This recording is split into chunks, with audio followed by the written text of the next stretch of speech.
5절부터 2장 7절까지 좀 길지만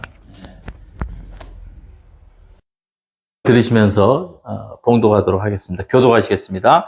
예루살렘 딸들아, 내가 비록 검으나 아름다우니 계달의 장막 같을지라도 솔로몬의 휘장과도 같구나.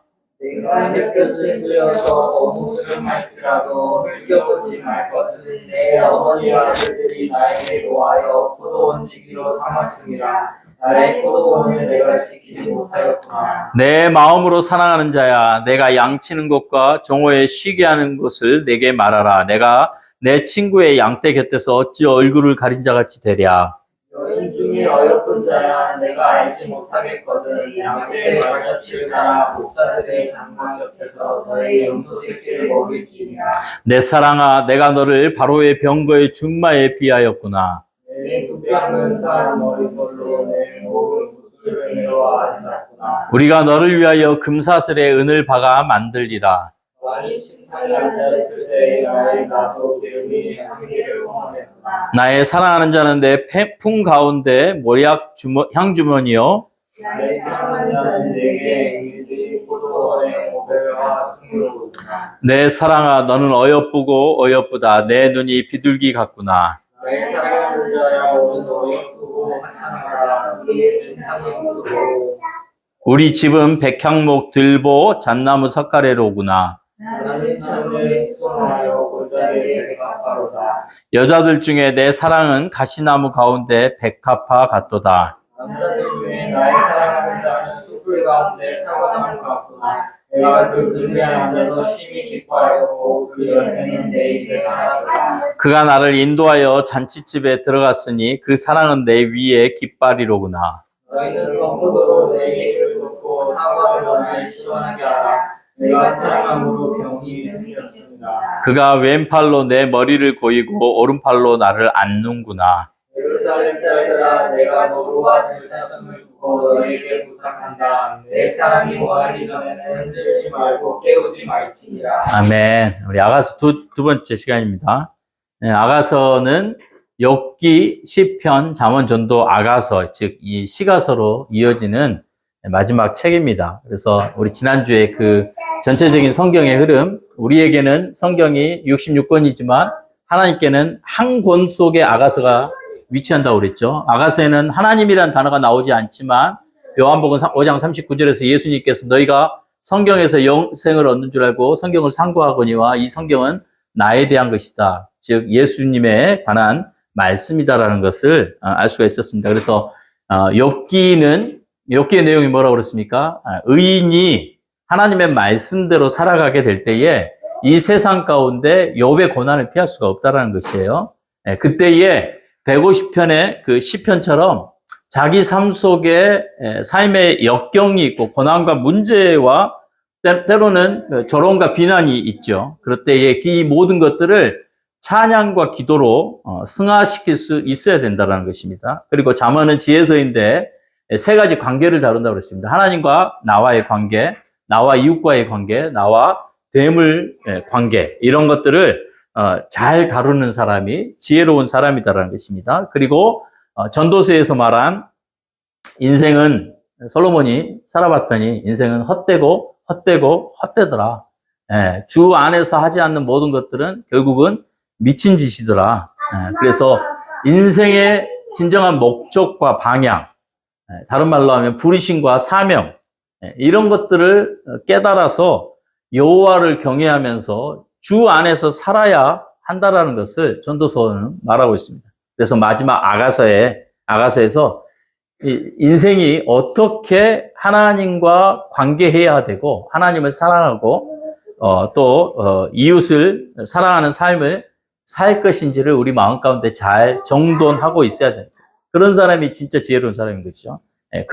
그렇게 살지 못할 때에 그 뒤에 이어지는 이사야부터 말라기까지 17권의 선지서, 하나님께서 자신의 가슴의 언어로 대언하는 선지자들을 보내서 경고하고 권면하고 이런 것들이 주어지게 되어지는데 그때도 그 말을 듣고도 순종하지 않고 회개하지 않을 때에 심판이 있다라는 것을 말씀하십니다. 이 아가서는 언뜻 보면 남녀의 사랑, 육체적인 관계를 다루고 있는 것 같지만 연애시가 아니라 바로 하나님과 교회된 신랑 대신 주님을 섬기는 교회 신부된 우리의 이 관계를 말하고 있다라는 것을 이야기했습니다. 지난 시간에 이제 서론 중에 서론, 프롤로그라고 하죠. 1절부터 4절을 이야기했는데 1장 1절부터 2장 7절까지 크게 한 단락입니다. 첫 번째 단락인데 앞 1절부터 4절, 서론 1장 1절부터 2장 7절까지는 사랑의 시작을 이야기한다고 했습니다. 그래서 솔로몬의 아가, 표제로 그렇게 시작되어지는데 아가라는 뜻이 뭐라고 그랬습니까? 노래 중에 노래. 즉 아름다운 노래, 최고의 노래. 인생 최고의 노래가 뭡니까? 바로 하나님을 찬양하는 것이죠. 그렇게 시작되어졌습니다. 그리고서 2절에 나에게 입 맞춰 주시라고 기도하죠. 네. 자, 나의 영혼에, 나의 병들고 때로 나의 지친 영혼 가운데 주님께서 입 맞춰 주시기를, 그때에 주님께서 나의 영혼에 입 맞춰 주실 때에 치료가 일어나고 회복이 일어나고 구원의 역사가 일어난다는 것입니다. 그래서 이 여인은, 교회된 여인은 왕에게 자신의 영혼에 입 맞춰 주시라고 했습니다. 그 이유는 그 주님은 그 당시에 생명과 같이 여겨지는 생명과 기쁨을 상징하는 포도주보다 낫기 때문이었습니다. 그리고 3절에서 그 하나님의 성품에서 흘러나오는 그분의 향기, 그 향기가 너무너무 아름답고 당신의 이름은 향기름 같은 그런 분위기 때문에 순결한 자들, 처녀들, 순결한 자들은 주님을 사랑한다라고 그렇게 이야기합니다. 그러고서 4절에 그녀는 그분에게 자기를 인도해 달라고 하죠. 그리고서 그분을 따라갔죠. 그랬을 때 그분이 바로 개역 한글에는 내실로 번역되어 있는데 그분의 방, 그분의 깊은 곳으로 구약에서는 그거를 지성소라고도 할 수 있죠. 지극히 거룩한 성소. 하나님의 마음 깊은 곳, 하나님의 가슴으로 인도하여 주셨고 그분을 마음 깊은 곳에서 만날 때에 그때 기쁘고 즐거웠고 그를 사랑하였다 그렇게 이야기하고 있습니다. 그래서 우리는 하나님의 영에서 흘러나오는 그분의 아름다운 성품의 향기를 맡고 살아야 된다. 사랑해야 된다. 그리고 지극히 거룩하신 주님의 마음속에 들어가서 아버지의 마음과 우리의 마음이 만나고 맞대고 교제하고 연합하는 그런 경험을 해야 하는데 그게 바로 참된 예배다. 성령 안에서 진리로 드려지는 예배다. 마치 결혼한 부부가 서로 연합하는 것 같이 하나님의 영과 우리의 영이 만나서 온전히 예배해야 된다. 그렇지 않으면 그걸 누리지 못하면 제 아무리 많은 찬양대가 찬양을 하고 화려한 모습으로 예배한다 해도 그거는 참된 예배가 아니라는 것입니다. 속아서는 안 됩니다. 그런데 하나님과 우리의 영혼이 만나려면 뭐가 없어야 된다고 그랬습니까? 우리의 영혼 가운데 티끌만한 죄도 없어야 된다라고. 특별히 성적으로 오염되고 성적으로 더럽혀지게 되어지면 결코 하나님을 만날 수 없다. 만나도 피상적으로 밖에 하나님에 관하여서밖에 알지 못하기 때문에 그 마음이 뜨거워질 수가 없다라는 것을 나눴습니다. 그래서 철저하게 그런 부분들을 회개하고 십자가의 보혈로 씻고 뿌리를 뽑고 하나님과의 그 가슴과 가슴을 맞댄 그런 만남, 예배가 회복되어져야 된다라는 것을 이야기했습니다. 그래서 이 아가서의 첫 단락은 하나님 아버지와 친밀한 관계를 통해서 내 영혼의 깊은 곳, 나의 지정이가 하나님을 만나는 이 경험을 노래하고 있다라는 것입니다. 그러면서 입맞춰 주시기를 원합니다. 입맞춤을 통해서 하나님의 성품에서 흘러나오는 그런 신적인 향기, 향수를 우리가 맛보아야 한다라는 것입니다. 그리고서 4절에 간구합니다. 나를 당신의 침실로 이끌어 주소서. 내가 주님을 따르겠습니다. 그렇게 했더니 하나님이 그의 방, 하나님의 마음 깊은 곳으로 이끄셨습니다. 그때 이제 어떤 일이 일어나는가가 5절부터가 두 번째 작은 소단락인데 게시되었습니다. 자기 자신을 보게 된 나의 실존이 어떤 존재인가를 알게 되어지고 깨닫게 되어집니다. 다른 말로 하면 그리스도 안에서 내가 발견되어지는 것입니다. 자, 5절 한번 같이 읽어보도록 하겠습니다. 시작. 예루살렘의 딸들아 내가 비록 검으나 아름다우니 계달의 장막 같을지라도 솔로몬의 휘장과도 같구나. 5절부터 주인공인 여자, 즉 교회는 뭘 말합니까? 먼저 자기의 외모에 대해서 이야기합니다. 예. 그러고서 자기의 정체성이 발견되어지는데, 다른 말로 나는 누구인가? 신약에서 예배소서를 깨닫게 되어지면 예배소서는 나는 누구인가를 알게 되어지거든요.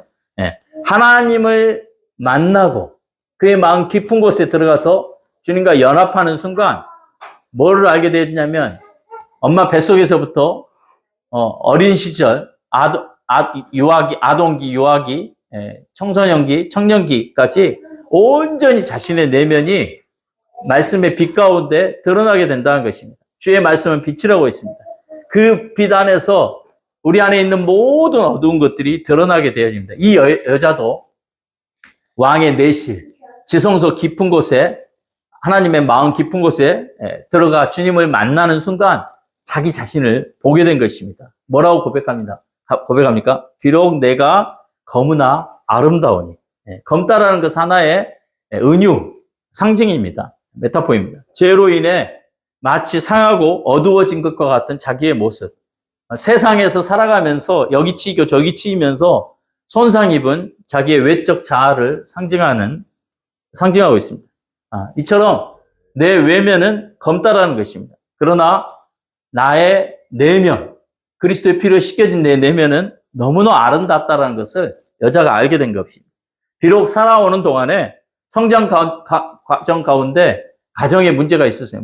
대부분 사람들의 문제의 70% 이상은 가정에서 문제가 생긴 데서 그 문제를 해결하지 못하고 아버지를 찾지 못해서 사춘기가 일어나고요. 사춘기라는 단어가 생겨난 것도 얼마 되지 않아요. 세상은 그걸 사춘기라고 이야기하지만 예수님이 뭐라고 그랬어요? 예수님이 12살 때 뭐 했습니까? 내가 아버지 집에 있어야 될 줄 알지 못해. 12살이 넘어가면 자기 스스로 아버지 집을 찾아갈 수 있는 그런 나이가 된다라는 것입니다. 그때부터는 진짜 자기 스스로 부모의 압력에 의해서, 부모의 협박에 의해서 예수를 믿는 게 아니라 자기 스스로 주님을 만나야 되는데 그렇지 못하게 될 때에 하나님이 계셨던 그 빈 마음을 채우지는 못해서 모델을 섬기는 그런 현상들이 일어나죠. 근데 그것도 잘못된 롤 모델을 찾게 되어지면 방황하게 되어지는 거예요. 자기가 세운 롤 모델을 닮고 싶어서 별의별 흉내들을 다 내게 되어지잖아요. 그래서 이런 성장 과정 가운데서 문제가 있고 또 환경 등을 통해서 상처를 받았거나 학업, 직장생활, 사업관계에서 실패를 거듭했을 수도 있습니다. 그러나 예수 그리스도의 십자가의 피로 구속받는 그날, 그는 그리스도 안에서 새로운 피조물이 되었고 자신의 자아가 얼마나 존귀하고 아름답고 빛나는 존재인가를 깨닫게 된다는 것입니다. 우리 찬송도 있잖아요. 내 영혼이 은총 입어 중환제진 벗고 보니 내 주 예수 모신 곳이 어디인가 하늘나라. 그런 찬양도 있고 그거를 깨닫게 되어준다는 것입니다. 내가 얼마나 거룩한 존재이고 내가 얼마나 예수 핏값 주고 사신 존귀한 존재이고 영광스러운 존재인지를 십자가의 피로 나의 내면이 씻겨져서 얼마나 아름답고 순결한 존재가 되었는지를 알게 된다는 것입니다. 진짜 은혜를 깨닫게 되면, 진짜 복음을 만나게 되면 그런 것들을 알게 돼요. 그래서 열등감에서 저는 과거에는 제 얼굴을 보기를 싫어했는데 은혜 받고는 거울을 너무 많이 봐서 문제죠. 제 인상이 너무 싫었어요. 너무 저의 모습이 보고 싶지 않고 뭐 선한 것이 별로가 아니라 없고 안 좋았어요. 정말 저 자신을 사랑하지를 못했습니다. 근데 주님을 만나는 순간 세상이 참 샤랄랄랄라 진짜 버스 정류장에 서 있는데 나무가 그렇게 아름다운지를 몰랐어요. 막 눈물이 주르르 흐르는 그런 경험들을 했었는데 이 게달의 장막이라는 표현에서 게달은 거무스레하다라는 그런 뜻입니다. 볼품없고 천한 모습을 상징합니다. 이 게달은 아브라함의 그 소생, 아브라함과 하갈의 소생 이스마엘의 두 번째 아들인데 이스마엘의 아들이 12명이 있는데 근데 이 사람들은 어떻게 살았냐면 유목민이었어요. 그래서 여기저기 돌아다니면서 광야에서 살았습니다. 주로 이제 아라비아 지역에서 살았는데 그래서 이 사람들의 특징은 얼굴이 시커멓고 피부가 이제 검겠죠. 타고 거칠었던 특징이 있었고, 이 사람들은 집을 흑염소로 이렇게 흑염소 가죽으로 천막을 쳤다고 해요. 그래서 이와 같이 이 계달의 장막과 같이 비록 자기의 외적인 모습은 검게 타고 그을렸지만 그럼에도 불구하고 그는 자신이 어떤 존재인 걸 알았어요. 솔로몬의 휘장, 왕의 휘장, 황제의 궁에 있는 이 휘장과 같은 존재로 바뀌었다라는 것을 깨닫게 되어집니다. 그래서 예수를 믿고 거듭난 내 마음은 그분이 거하시는 내실, 그분의 밀실이 되어진, 우리가 성전이 되었잖아요. 그래서 그 내실 안에서 하나님을 만나는 순간 나의 삶의 환경이 어땠든, 나의 외적인 모습이 아무리 형편이 없다 할지라도 또 내 육적으로 내 배경이나 뭐 학적으로 비록 별 볼 일 없는 사람이라 할지라도 내 속사람이 얼마나 영광스럽고 아름다운가를 바로 휘장의 장막으로 비유한 것입니다. 사람은 외적인 것을 보죠. 일단 잘생기고 이쁘면 먹고 들어가는 게 세상이잖아요. 그러나 하나님은 뭘 보신다고 그랬습니까? 중심, 속사람을 보신다고 하셨습니다. 하나님한테는 어떤 사람이 아름다운 존재예요? 예수 믿고 예수의 피로 씻겨진 사람, 그 사람이 거룩하고 의롭고 영광스럽고 아름답고 존귀한 존재라는 것입니다. 우리는 솔로몬의 휘장처럼 우리의 내면이 아름답고 영광스럽게 되어졌다는 것을 알아야 되고 믿어야 됩니다. 왜? 나는 예수를 믿고 내 안에 성령이 거하시는 뭐가 됐어요? 성전. 구약으로 하면 예루살렘 성전이 되었기 때문입니다. 그러면서 6절에 이제 내가 왜 그렇게 검은 자가 되었는지를 설명을 합니다. 6절 다 같이 한번 읽어보겠습니다. 시작. 내가 햇볕에 쬐어서 거무스름할지라도 흘겨보지 말 것은 내 어머니 아들들이 나에게 노하여 포도원 지기로 사왔습니다. 나의 포도원을 내가 지키지 못하였구나. 세상 환경으로 인해서, 그런 요인으로 인해서 내가 거무스름해져 버렸다는 것입니다. 즉, 이 세상에 있는 죄로 인해서 검게 타버린 것이에요. 그것은, 그 이유는 어머니의 아들들, 뭐, 이렇게 문자적으로 해석하면 이복 오빠들이겠죠. 오빠들이 자기에게 노해가지고 화를 내면서 자기를 뭘로 시킨 거예요? 포도원 지기를, 여자들이 그 당시에 일을 했거든요. 포도원 지기를 삼아서 일을 시켰기 때문이었던 것입니다. 그녀는 정작 자기 포도원을 가꿀 시간이 없었어요. 왜? 오빠들이 시킨 다른 사람에 의해서 그 포도원을 돌보느라고 자기 포도원을 지킬 그런 여유와 여력이 없었습니다. 세상 속에 살아가면서 이거는 어려운 환경 때문에 자기 자신을 돌보지 못하고, 여자들 화장 한번 제대로 하지를 못하고, 또 어떤 못된 사람들 만나가지고 시달림을 당하기도 하고, 자존심이 짓밟히기도 하고, 못살게 굴고 유린하는 그런 아주 못된 사람들을 만나서 마음고생 하다가 마음이 자기도 굳어져 버리고, 자기도 모르게 강팍해지고, 막 분노가 일어나고, 감정이 메말라 버리기도 했다라는 것입니다. 이 험한 세상을 살아가면서 놀라기도 하고, 두렵기도 하고, 주저앉아 남몰래 울기도 하고, 그러다가 자기도 모르게 세상 속에 물들어 버리고, 그래서 그 빈 마음, 아픈 마음을 쓸어담고 달래기 위해서 술도 마셔보고, 뭔가에 빠져버리기도 하고, 또 잘못된 길로 행하다가 음란해지고 더럽혀지기도 했다라는 것입니다. 이 6절은 내가 삶 속에서 별 볼 일 없는 존재가 되었다라는 것을 표현한 것입니다. 이 죄악된 세상에서 내가 어떻게 상했는가를 보여주는 것입니다. 결국 자기 자신, 자기의 포도원을 지키지 못하였어요. 집안에서 형제들이나 다른 가족들을 돌보느라고 정작 자기 자기는 학교도 못 보내고 동생을 위해서 돈벌이하고, 뭐 그런 경우, 이 드라마 같은 데 보면 그런 사연들이 나오잖아요. 그러다가 자기 영혼이 피폐해지고 내 겉사람이 일그러지고 망가져버린 것입니다. 다른 사람들 때문에 정작 자기를 돌보지 못한 사람들을 주님이 만지시는 그런 장면입니다. 그러자 여자의 고백이 나옵니다. 7절을 한번 읽어보도록 하시겠습니다. 시작. 내 마음으로 사랑하는 자야, 내가 양치는 곳과 정오에 쉬게 하는 곳을 내게 말하라. 내가 내 친구의 양떼 곁에서 어찌 얼굴을 가린 자 같이 되랴. 예. 번역을 좀 존칭으로 하는 게 좋다고 그랬죠. 내 마음으로 사랑하는 분이시여, 당신이 양치는 곳과 종호에 쉬게 하는 것을 말해 주십시오. 그러니까 당신에게 가서 쉬고 싶다는 것이죠. 내가 당신의 그 친구들, 뭐 양을 치는 관리자들일 수 있겠죠. 양떼 곁에서 어찌 얼굴을 가린 자, 베일을 쓴 자 같이 되랴, 이렇게 고백하고 있습니다. 예. 지금 여자는 뭘 구하고 있습니까? 사랑하는 분을 만날 수 있는 것을 알려달라고 요청합니다. 예. 얼굴을 가렸다는 것은 베일을 쓴 것인데, 당시 이스라엘 여인들은 베일을 쓰질 않았습니다. 결혼식 할 때만 베일을 썼다고 그래요. 예. 그래서 베일을 쓴 여자를 보면 눈에 당연히 띄겠죠. 이 여자가 주님을 만나기 위해서 찾아 헤매다가 당신의 친구들 양떼 곁을 지나는 그런 베일을 쓴 여자가 되어지지 않아요. 그러니까 남편들 신랑된 분을 못 찾아가지고 다른 사람들 눈에 띄는 그런 부끄러움을 당하지 않게 해달라고 기도하는 것입니다. 그렇다면 이 양치는 곳, 정오에 쉬게 하는 곳이 어디인가?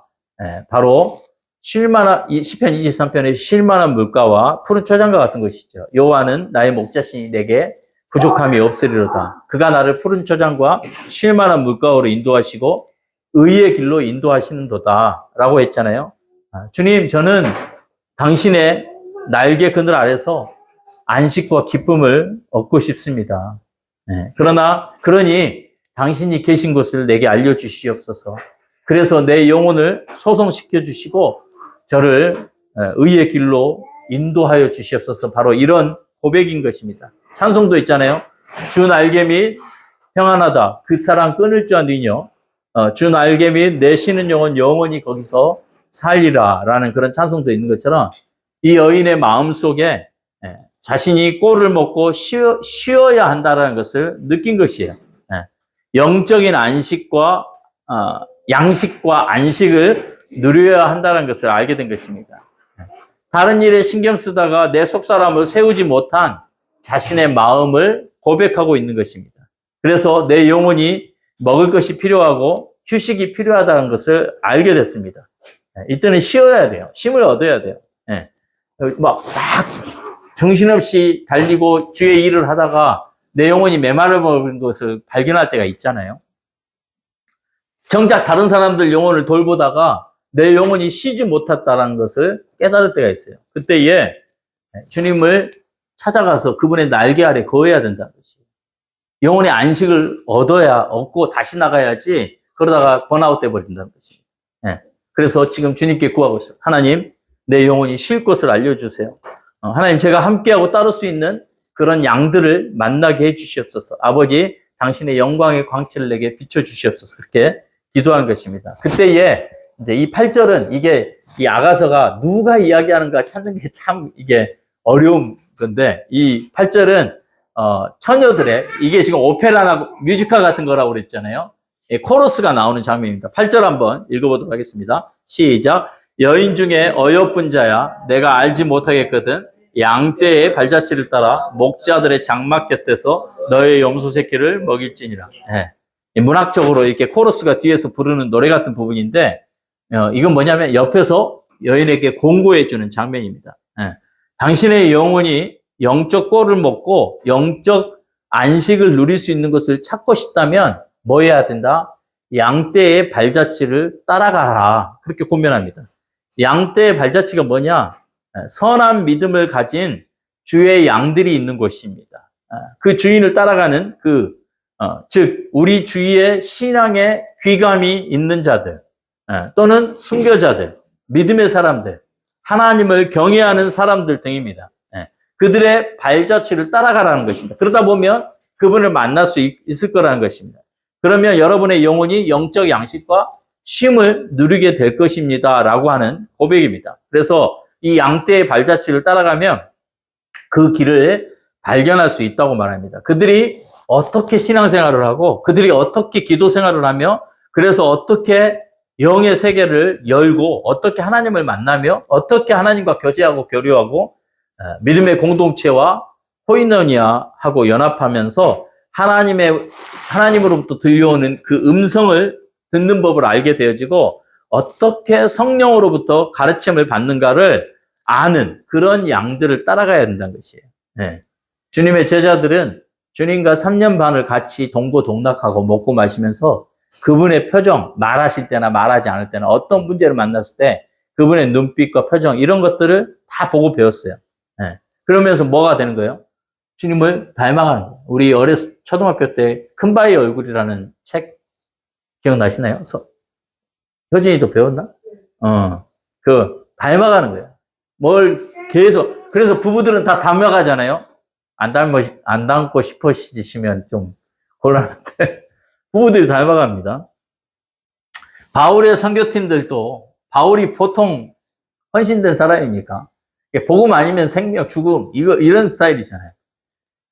바울은 부각이라도 되어지죠. 근데 그 바울의 선교팀들은 오직 힘들었으면 데마가 버리고 떠나버렸죠. 마가도 첫 선교 때부터 그 갈라디아의 산이 험하고 힘드니까 중간에 가가지고 그것 때문에 바울과 바나바가 대판 싸우잖아요. 나중에 회복을 하기는 하지만 바울과 함께 했던 선교팀들은 바울의 영성을, 그래서 그가 누구와 교제하는가를 보면 그 사람은 어느 정도 알 수 있는 것이죠. 교회는 교회의 한 구성원들은 교회를 닮아갈 수밖에 없습니다.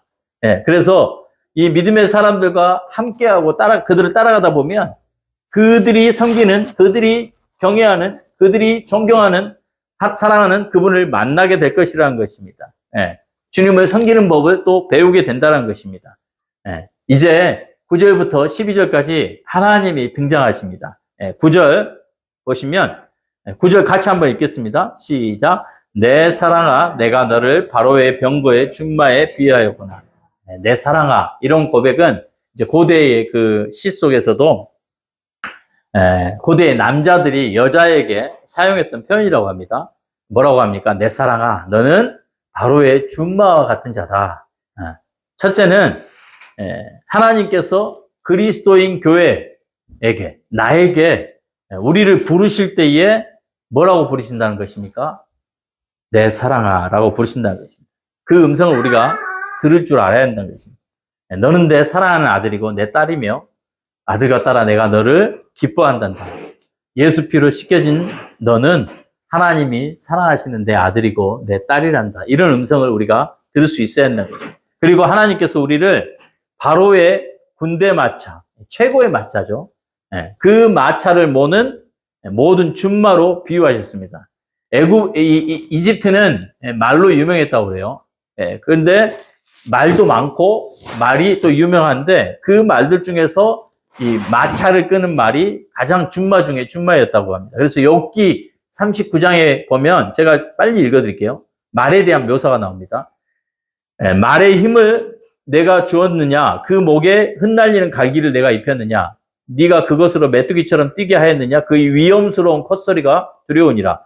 그것이 골짜기에서 발굽질을 하고 힘있음을 기뻐하며 앞으로 나아가서 군사들을 맞대 두려움을 모르고 겁내지 아니하며 칼을 대항할지라도 물러나지 아니하니 그의 머리 위에서는 화살통과 빛나는 창과 투창이 번쩍이며 땅을 삼킬 듯이 맹렬히 성내며 나팔 소리에 머물러 서지 아니하고 나팔 소리가 날 때마다 힝힝 울며 멀리서 싸움 냄새를 맡고 지휘관들의 호령과 외치는 소리를 듣느니라. 이렇게 표현하고 있습니다. 하나님이 우리를 준마로 여기시고 우리를 타고 다니십니다. 영적으로 이게 뭘로 비유할 수 있을까요? 자동차로 하면 영적으로 우리가 롤스로이스, 이태리의 유명한 페라리, 벤틀리 같은 그런 사람으로 여긴다는 것입니다. 어떤 말이 하나님께는 준마인가? 바로 그리스도 예수의 십자가의 피로 구속받은 우리의 영혼보다 더 아름다운 준마는 하나님께 없습니다. 하나님은 그런 우리를 타고 가시기를 원하시는 거예요. 우리를 타고 모든 나라와 민족들, 땅끝까지 가시기를 원하신다는 것입니다. 10절, 내 뒷뺨은 따은 머리털로 내 목은 구슬개미로 아름답구나. 원문은 아름답다로 시작되어 있습니다. 얼마나 아름다운가, 우리를 보실 때 아름답게 보신다는 것입니다. 또 그 원문에는 머리털이라는 단어가 없고요. 이 머리털이라는 단어는 원래 금사슬이라고 번역을 해야 되는데 우리의 속사람이 얼마나 아름답고 사랑스러운지를 표현한 내용입니다. 그래서 주님이 보실 때에 우리의 내면이 예수로 덮여서 거룩하고 아름답다는 것입니다. 우리 찬양 있잖아요. 난 예수로 충만하네. 우리는 예수로 충만한 하나님이 우리를 보실 때 그렇게 보신다는 것입니다. 근데 자신의 내면이 충만하지 않으면 사람은 뭐 하게 되냐면 자꾸 외적인 것으로 자기를 덮으려고 하고 치장하려고 하죠. 너무 지나친 사치나 또 몸에다 뭘 새기는 것이나 다 그런 것이죠. 멋진 것하고 과한 것은 다르죠. 그렇죠? 다윗은 사무엘상 16장에 보면 기름 부음 받았을 때에 그의 얼굴에서 빛이 났다라고 이야기합니다. 그것은 꾸며서 된 아름다움이 아니라 내면에서 솟아나오는 주님의 성품, 성령에서 비춰주시는 성품으로 빛났다는 것이죠. 그래서 그에게 그리스도의 향기가 나서 그것이 외적으로 표현되고 투과되고 이런 것을 그 사람에게 하나님의 영광이 나타난다. 그렇게 이야기를 하죠. 내면에서 나오는 아름다움이 아닌 것은 우리 보통 이 아가씨들이 20대 중반에 예쁘잖아요. 근데 30대 중반 넘어가 보세요. 그 아름다움이 남아있는가. 참 예뻤었는데 다 변하죠. 이제 그때부터는 뭐가 진짜 아름다움이냐. 내면에서 나오는 그 성품의 빛이 반사되어지는 아름다움이 진짜 아름다움이죠. 그래서 아름다움은 내면에서 흘러나오는 빛이다. 11절에 우리가 너를 위하여 금사슬에 은을 박아 만들리라. 하나님께서는 우리의 영혼을 아름다운 그런 신적 성품으로 수놓으십니다. 수놓으십니다. 그래서 금사슬에 은을 박아 만들리라. 이거는 우리의 영혼을 준마로 타고 다니시면서 우리의 속사람 안에 하나님의 신적인 성품과 영광스러운 모습을 새겨주시고 나를 뭘로 빚어가시겠다는 거예요? 예수의 형상으로 빚어가시겠다는 거예요. 그래서 우리를 정금과 같이 나오게 하시겠다는 것입니다. 성령님이 나를 준마로 타고 다니시면서 우리의 지정의에 성령께서 막 나타나시고 역사하실 때마다 우리가 뭘 입어요? 우리 속사람이 예수로 옷 입혀지는 거예요. 그리고 예수로 건축되어지는 것입니다. 그러니까 우리가 기도할 때에 아버지 내 속사람 안에 아버지의 성품을 수놓아 주세요. 그게 가장 중요한 기도가 되어져야 됩니다. 이건 뭘로 되니까 성령과 말씀으로 되어지는 것입니다. 그 사람 안에서 성령님께서 막 나타나시고 솟아오르시고 충만해 주시고 흘러 나아갈 때에 점점 그렇게 되어질 때 그 사람에게 성령의 열매가 나타나기 시작하죠. 그래서 그 사람 안에서 누구를 사랑하지 못하던 사람이 사랑하게 되고 슬퍼하던 사람이 기쁘게 되어지고 관계가 깨졌던 사람이 화평케 되어지고 오래 참게 되어지고 아주 자비로운 사람 또 양선이 있는 사람 충성과 믿음이 있는 사람 그리고 온유하고 셀프 컨트롤 어떤 문제 앞에서도 자기를 다스릴 줄 아는 그리고 그 신적 성품인 하나님의 거룩하심이 그에게 나타나고 겸손한 하나님의 신적 겸손이 그 사람 삶에서 나타나고 온유해지고 사람이 친절해지고 따뜻해지고 자비롭고 남을 배려하고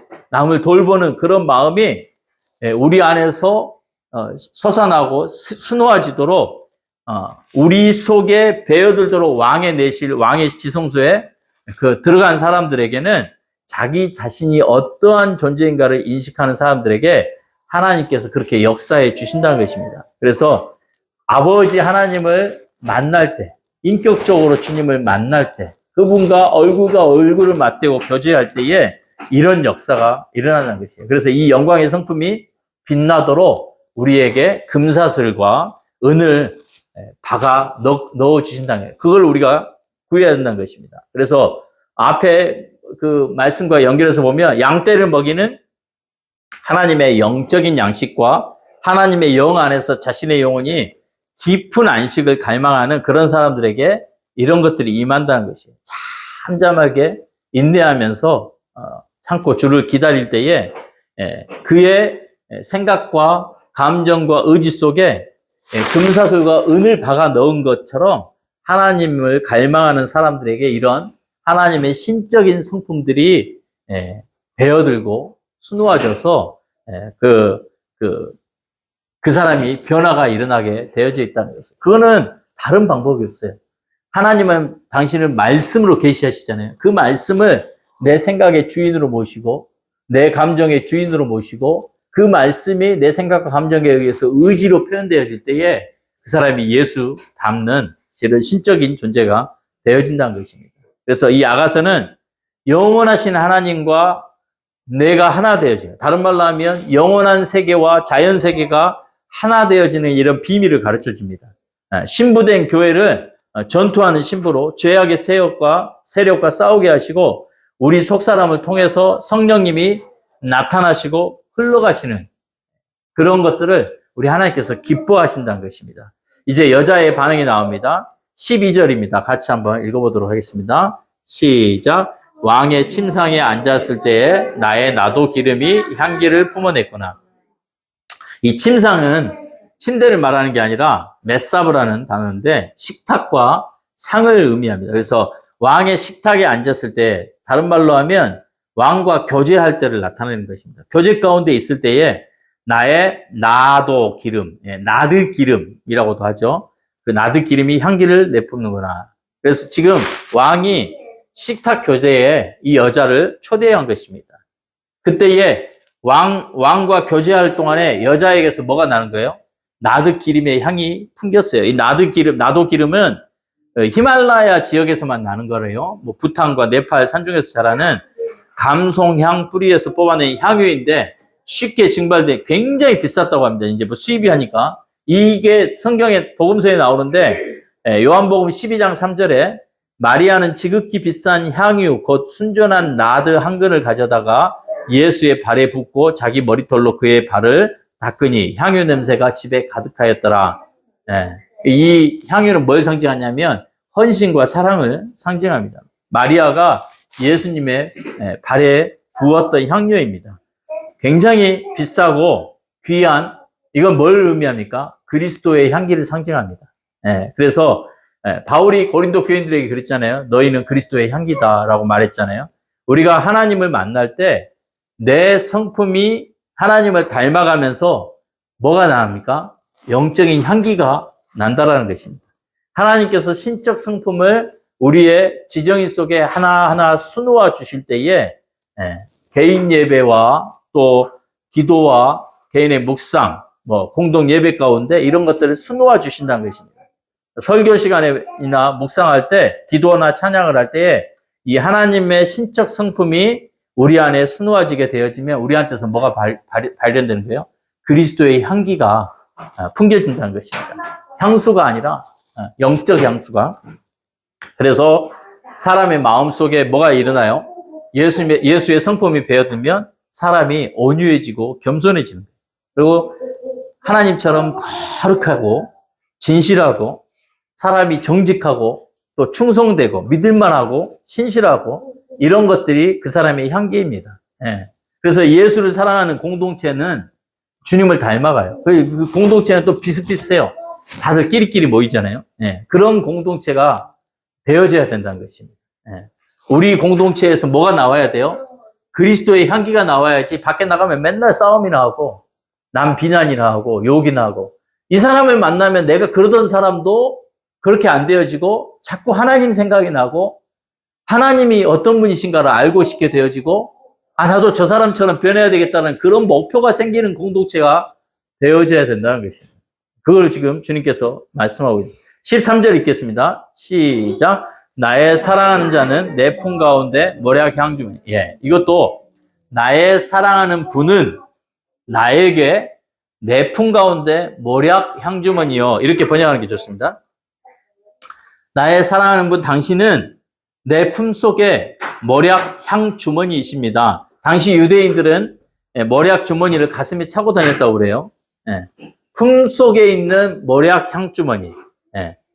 이처럼 주님은, 그분은 나의 가슴 사이에 머무십니다. 동방박사들도 주님 탄생했을 때 축하하기 위해 모략을 가져왔잖아요. 이 사람의 가슴 속에, 사람의 마음 속에 예수의 향기, 예수의 모략이, 예수의 성품이 배어들게 되어지면 앞에서 말했던 것처럼 어떻게 돼요? 그 사람이 온유한 사람이 되고 겸손한 사람이 되고 거룩한 사람이 되고 진실한 사람이 되고 향기나는 그런 사람이 되어진다는 것입니다. 14절 나의 사랑하는 자는 내게 엔게디 포도원의 고베와 성이로구나. 엔게디는 사막 속에 오아시스가 있었던 곳이고 거기에서 피어난 고베라.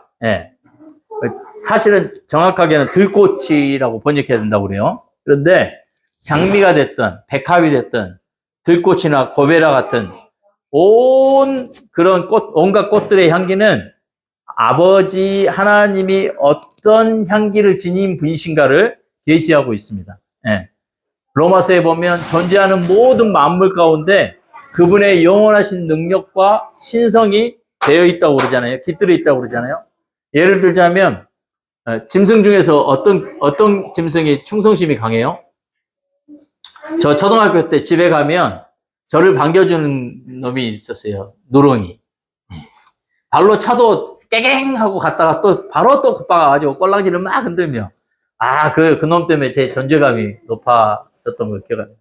이런 개의 충성심, 사자의 용맹함, 공작은 굉장히 우아하잖아요. 다람쥐는 작고 귀엽죠. 사랑스럽죠. 이런 것들이 다 그 하나님이 거기 그런 모습들을 통해서 하나님이 계시되어 있다는 것입니다. 어떤 컬러를 보고, 어떤 색상을 보고, 어떤 향기를 보고, 어떤 모양새. 제가 딸기를 이야기를 많이 하잖아요. 딸기 속에 깃들어 있는 이런 모습들을, 자태를 보면 그것을 지으신 하나님이 보여지는 것이죠. 그래서 이처럼 이 고베라 꽃과 나드 향들은 하나님의 성품의 향기를 설명하기 위한 도구들입니다. 하나님이 우리를 위해 우리의 영혼에 금사슬과 은을 박아주시면 이런 향기가 난다라는 것이죠. 다시 15절에 하나님이 등장하십니다. 한번 같이 읽어보도록 하겠습니다. 시작. 내 사랑아, 너는 어여쁘고 어여쁘다. 내 눈이 비둘기 같구나. 하나님께서 우리를 향한 표현입니다. 너는 너무나 예쁘고 예쁘단다. 네 눈은 마치 비둘기 같구나. 비둘기는 뭘 상징합니까? 순결의 상징이고 비둘기는 반드시 집에 돌아온다고 그래요. 주님은 비둘기같이 순결하라 그렇게 말씀하셨습니다. 비둘기는 오직 한 짝만 이룬다고 그래요. 도브라고 알려진 우리 비누로도 유명하잖아요. 이 하얀 비둘기도 종이 있잖아요. 이 순결하고 깨끗하고 맑고 절대 남을 해치지 않고 상처 주지 않는 그런 종류라고 그래요. 그런 새라고 그래요. 그래서 성령님이 임하실 때 비둘기 같다고 하셨죠. 남에게 상처 주지 않는 비둘기처럼 조용히 그리고 사뿐히 임하시는 성령을 말씀하셨습니다. 이 신적 성품이 배어든 사람들에게는 이런 역사가 일어난다는 것입니다.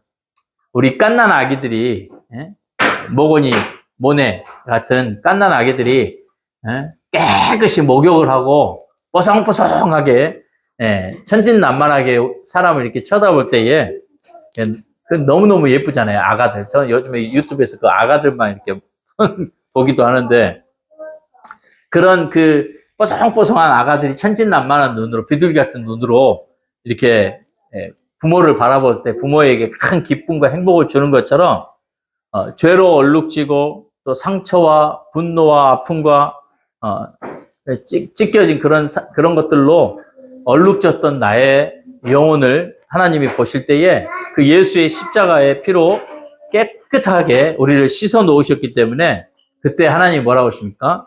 너는 너무 다 예쁘다. 넌 정말 예쁘다. 하시는 것입니다. 그래서 우리가 하나님 아버지께서 우리를 향해서 너 정말 예쁘다 하는 그런 음성을 들으셔야 됩니다.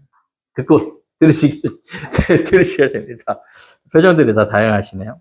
자, 우리 16절 여자의 고백을 한번 고백해 보도록 하겠습니다. 시작. 나의 사랑하는 자여, 너는 어여쁘고 화창하다. 우리의 침상은 푸르고. 여자의 고백에는 존칭으로 하는 게 좋다고 그랬죠. 나의 사랑하는 분이시여. 당신은 어여쁘고, 어여쁘다란, 화창합니다. 우리의 침대는 푸릅니다. 그런 고백을 합니다. 사랑하는 하나님, 당신은 맑고 깨끗하고 아름다운 분이십니다. 당신은 굉장히 즐겁고 유쾌하고 노래를 잘하는 분이십니다. 하나님은 기쁨의 영이시죠. 우리가 지성소에 들어가면 이분을 만나게 되어집니다. 그때에 그분의 순결성 앞에 우리가 얼마나 성물 같은 존재인지를 보게 됩니다. 이게 은혜죠. 그리고 그분을 계속 바라보고 인도라면 우리의 속사람이 그분과 같은 형상으로 변화되어지게 되어집니다. 이 화창하다라는 단어는 굉장히 즐겁고 노래도 잘하고 유쾌하고 리듬감 있는 그런 멋쟁이시라는 것이에요. 하나님은 음악적이시고 음률이 있으시고 운치가 있고 상쾌하시고 명랑하시고 하나님에게는 우울함을 찾아보실 수가 없죠. 기쁨의 영이시기 때문에. 그래서 이 하나님의 내실, 그의 방, 지성소 안에 들어가면 왕의 침상에 들어가게 되면 그 아버지를 만날 수 있게 되어집니다.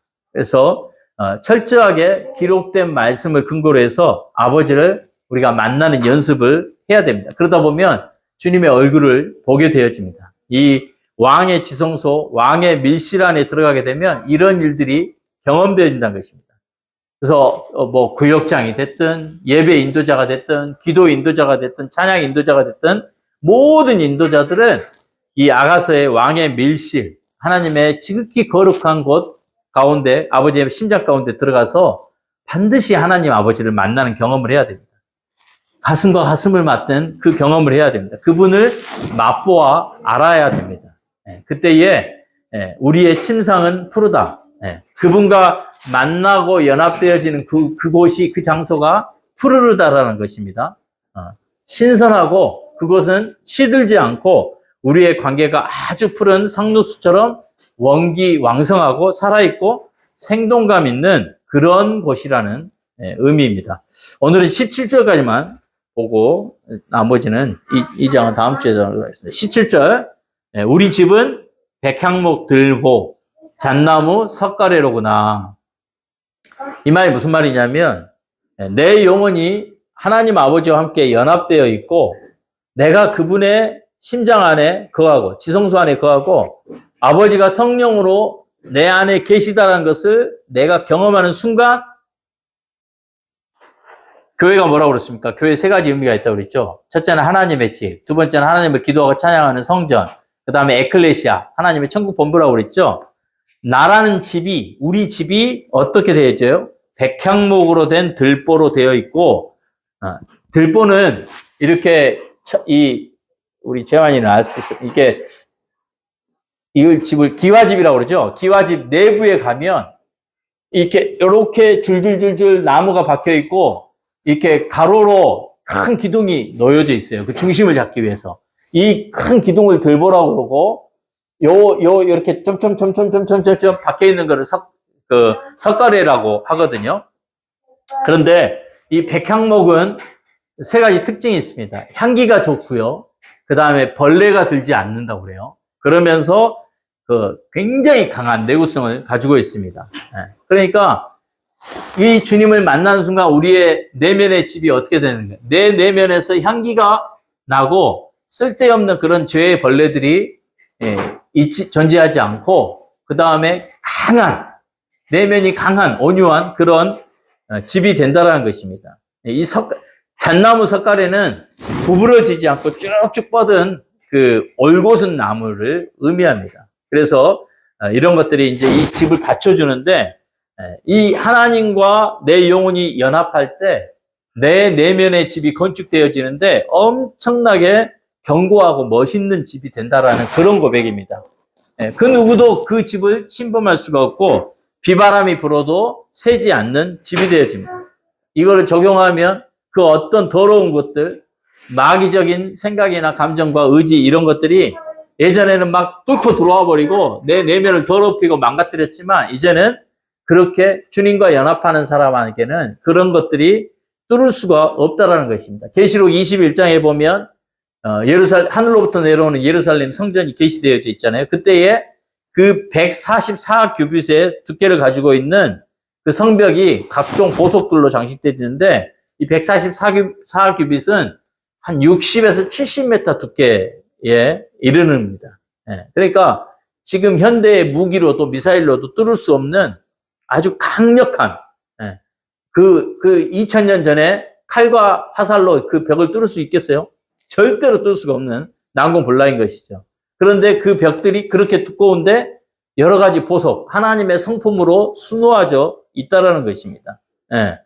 출애굽한 백성들이 자기들을 쫓아오던 바로 앞에서 그 사이에 누가 있었어요? 출애굽기 잘 읽어보시면 천사가 서 있었고 하나님의 성령의 구름이 함께 움직이면서 그 중간에 막았었을 때 막 이 애굽 군인놈들이 밤새도록 우리의 영혼을 추격해 오지만, 그래서 막 나의 마음을 고통스럽게 하려고 하지만 이곳에 절대로 닿지를 못하죠.